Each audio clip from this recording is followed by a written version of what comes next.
What's up? What's going on, squad? TJ Knight here, and I just wanted to say thank you for the overwhelming response to my tier list. I've tried YouTube before, and never in my life did I get so many views in such a short amount of time. Let alone so much positive engagement.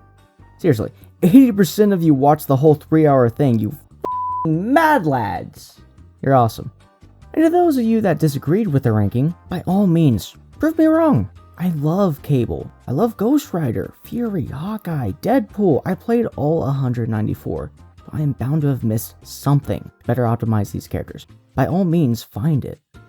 Regardless, if that's who you want to play, remember that it just takes more grinding than normal to make those characters viable. By all means, give the characters you love some TLC.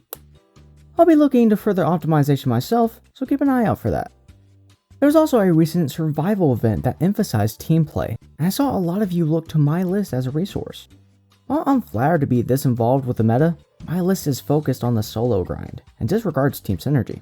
Team combos are their own beast entirely, and the combinations across the board can be very useful. Hopefully I'll have more on the topic that you can turn to soon. Speaking of the future, my god! With the tier video done, I have so much I want to do. There's so many stories to tell and fun to be had that I've had to shelve for so long. But now I can get back to it because we're finally moving on! What do you mean more spider people are being added? They ask you how you are, you just have to say that you're fine when you're not really fine, but you just can't get into it because they would... Yes, the files for the last 2 characters ever released for the official game have been recovered, and Penny Parker along with Gwen Stacy are coming to all players very soon. So how do they stack up? As always, the characters were tested at level 10 in Creature's Crisis, but I'm using different gameplay clips because you're all probably as sick of the mission as I am at this point.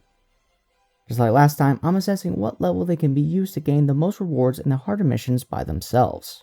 The higher on the list, the sooner the return investment and the more viable they are in those kinds of missions. If you want to know more about the game to best use every character's kit, check out the original list.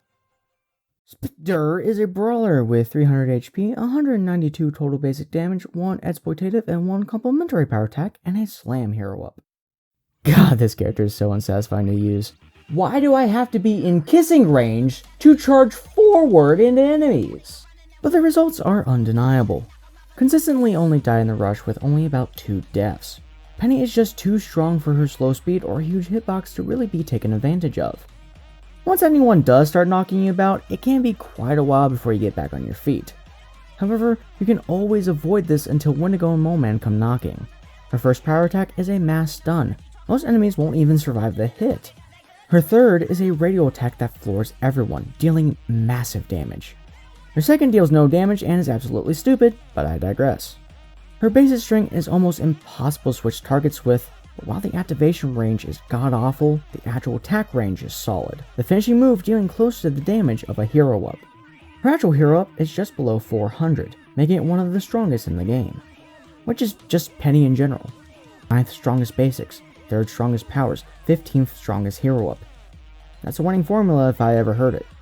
After some debate, I determined that Rhodey still has a bit more control over the battlefield and slightly more versatility, and put SPdr behind him.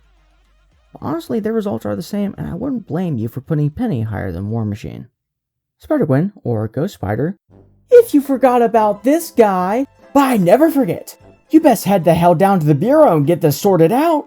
2 Ghost Spiders? That's like if we had multiple Spider-Women, or several Spider-Men. Oh. Right. Never mind. Spider-Gwen is a brawler with 300 HP, 169 total basic damage, 1 exploitative and 1 complementary power attack, a speed boost, and a multi-hit burst hero up. Gwen also only died twice during the Crisis trial, easily outmaneuvering her foes, managing crowds, and doling out plenty of damage before taking too much herself. She'll really only have issues in the rush. Her basic string consists of a flying kick to close in the distance, a sweep kick very akin to Ben O'Reilly's first power attack, a spinning dual kick, a flip kick back while firing web shots, then fires 4 more. The 4 shots deal 31 damage each. While the flip back makes it hard to land all of them, if anyone rushes at you into point blank range, they'll be eating 124 damage. Said flip back makes sure you'll never be surrounded, assuming you were ever overwhelmed at all. That sweep kick floors everyone around you.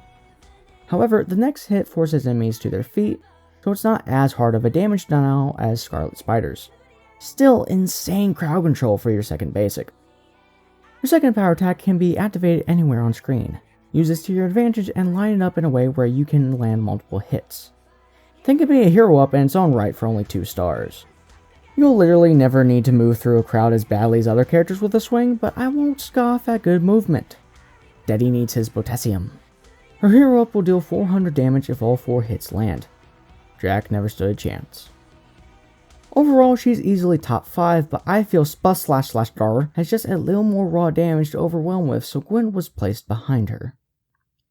Alrighty, I am once again done ranking all the characters in Superhero Squad Online. Thanks for watching, and if you want to see even more Spideys in this game, keep it to yourself! I did 19 of these fuckers.